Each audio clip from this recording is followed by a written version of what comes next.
வச்சு கோலம் போட மறந்திருப்ப. புத்தகத்தை தலைகீழா படிச்சிருப்ப. மூன்றாம் பிறை அளவுதான் சிரிச்சிருப்ப. தினம் 100 முறை என் பேரை சொல்லி ரசிப்ப.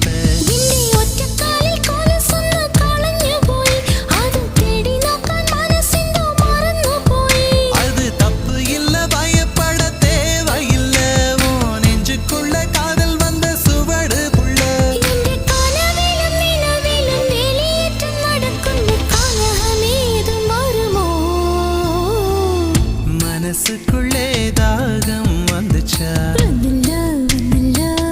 மகிழிறகில் வாசம் வந்துச்சா.